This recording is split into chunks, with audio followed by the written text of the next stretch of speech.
Ladies and gentlemen, we need to have a talk. As I was uploading my video where I talk about all the 30th anniversary Sonic news, I find out about Sonic Rangers, and I'm like, why did it have to come on the same day?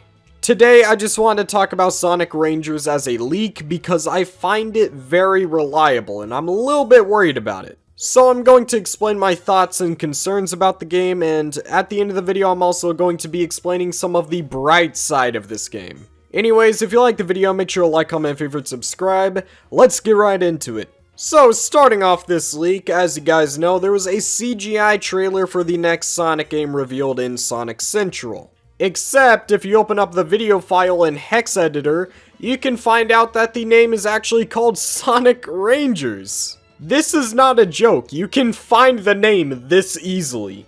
And that title, Sonic Rangers, shares the title of a Sonic game in another leak. Now you may be thinking, what if this is just a massive coincidence that they both got the same title? First off, that's a pretty big coincidence, and second, there's more coincidences. So I'm going to read off this leak real quick and pretty much explain everything.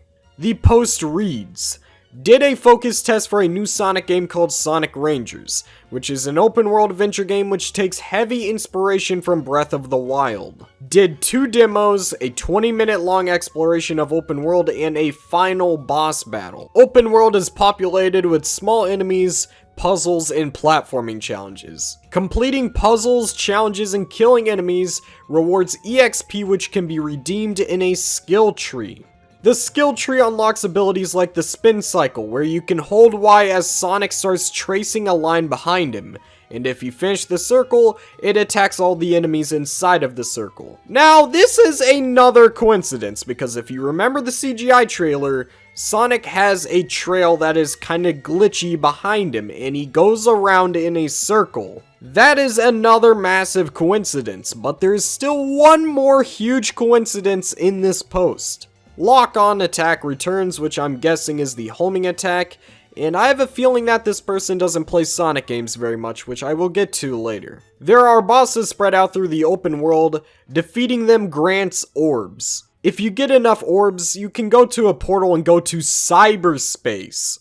Cyberspace, kinda like the glitch effect that was following him, very cyber-like. Cyberspace levels are generation styled and the music goes hard. By generation style, I'm guessing he's talking about the boosting gameplay, which again goes to show that this guy probably isn't much of a Sonic fan.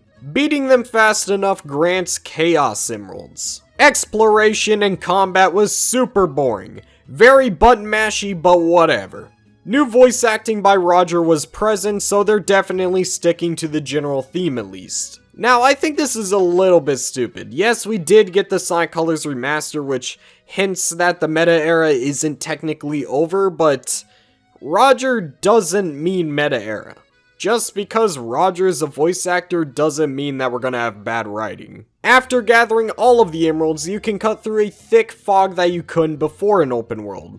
Gigantic tree robot thing is the boss. Now, that sounds like a very stupid final boss, but honestly, as long as it's not a repeat of Lost World Colors and Forces boss, I don't care what it looks like at this point. Fly around as Super Sonic utilizing Spin Cycle and other abilities, mainly mashing buttons. You can't take damage and you're on a timer of rings. A Ghost Girl refills your ring count multiple times. Okay, alright. If this actually happens, I am going to be mad. Game is still definitely early in development, but it was rough. Not fun time from what I've played. First of all, this might actually be early development, and this is probably why we didn't get any footage in Sonic Central. They probably didn't want to show any footage because this game was broken. But the main thing that I really do not like is the final boss fight.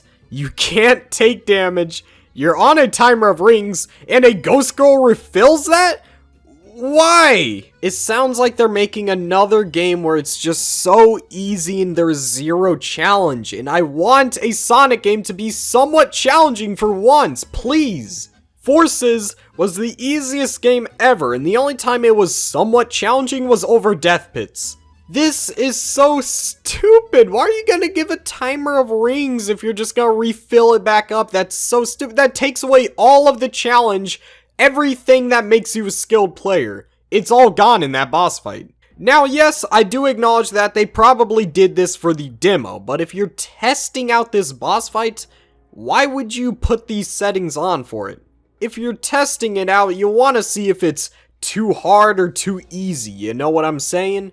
I don't know, that whole boss fight thing really rubbed me the wrong way because I have a feeling that if they're willing to do that on the final boss fight, the whole game is going to be a cakewalk. Again, they could just say, hey, it's just a test, we didn't want our testers to die and get angry at us, so we just made it easy. That could be the case. I really hope that this person just has bad taste in video games, because if it's really this broken, boring, and bad, that's gonna be so sad. And the thing that makes this so much more tricky is that it's so easy to mess up an open world game. Making an open world map is very challenging, but you know what's even more challenging? Making an open world map for Sonic the Hedgehog. Sonic the Hedgehog moves so fast, so you have to create a huge map to be able to compensate for his speed. I made a whole video about open world Sonic games. If you want to see my opinion, go click on the video down below. It pretty much explains everything. But this is scary because open world games take a very long time to make, and from what it sounds like,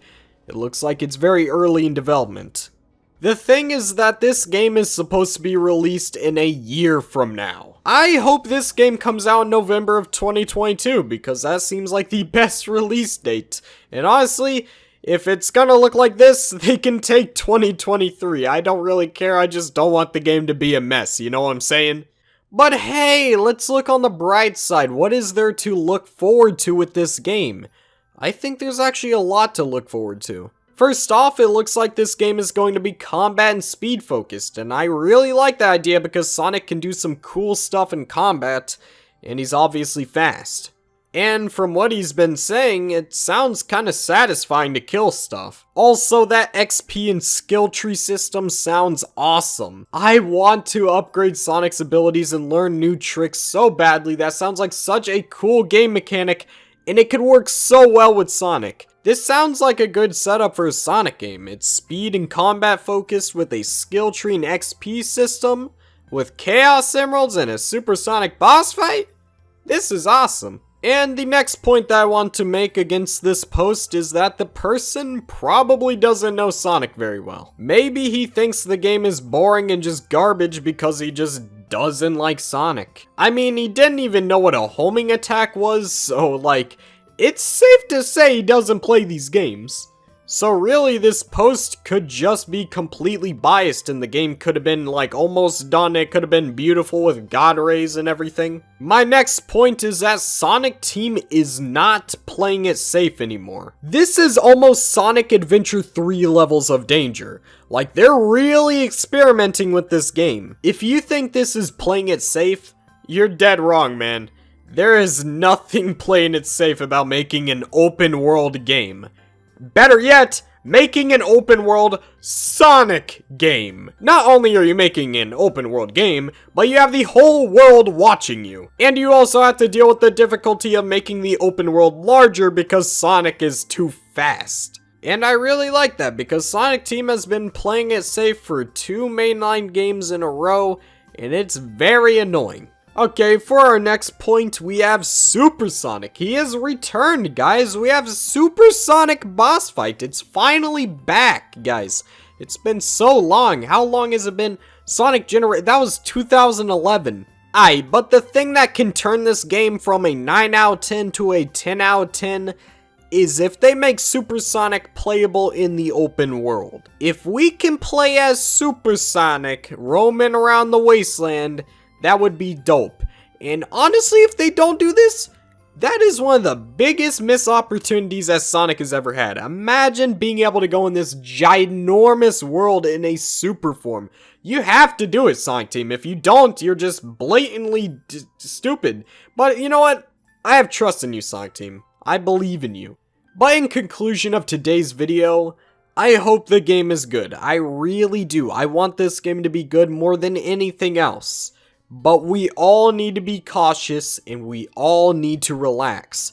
This game could be great. This could be the best thing since sliced bread. I also just wanted to say that if we don't get substantial gameplay by June in 2022, you might want to hold off on buying this game. If we have not seen any gameplay by then, it's probably because they are really unconfident in this game and they probably know that it's not very good. Anyways guys, that's the end video. Tell me your thoughts down below. Does this game sound great? Do you want to play this game? Do you guys think it's going to end up okay, or do you guys think it's going to end up horrible? Anyways guys, that's the end of the video. Make sure to leave a like if you enjoyed the video because it really helps this video get out there to you guys and I'd really appreciate it. So yeah, make sure to like, comment, favorite, subscribe, and hit that bell for post notifications on so you can get notified of future videos. Anyways, I want to shout out my channel members. They are HiXMD, Crash D00D, Thomas One Rai, Sticks to Badger, Shadow Poser, Sonopedia, The Squeaker Nerd, Super Shaddix Boom, Snicks, Sonic Extreme, Super Saiyan Sonic, Just Kidding and Kidding, Scape, Sonic Pip, and Sonic Fan. You guys are so awesome. Thank you for supporting the channel. You guys went out your way to help me and I can never repay you. Thank you guys so much. You guys are cool. Anybody else who is cool, make sure to follow my Twitter. Over there you can talk to me or see my current opinions about the franchise. Finally, make sure to join the Discord server down below. We are doing a giveaway for Discord Nitro Classic right now, so if you want one of those, make sure to join. There's a lot of details in the top channel on the server that explains how to get the Discord Nitro. Pretty much there's going to be some competitions like doing a quiz on Sonic, like how much do you know about Sonic? The person who knows the most might get Discord Nitro. Anyways, the server is just more than giveaways. Over there, we are a very supportive community when it comes to art. So if you make art, come and join. We love seeing what you guys create. And if you don't make art, we're still a really active community that loves talking about our favorite Sonic games. Lastly, the VCs tend to be active and I join in there sometimes. So if you want to talk to me or some other awesome people, make sure to join. Anyways, I love you guys. Yakuza 0 is awesome. Adios.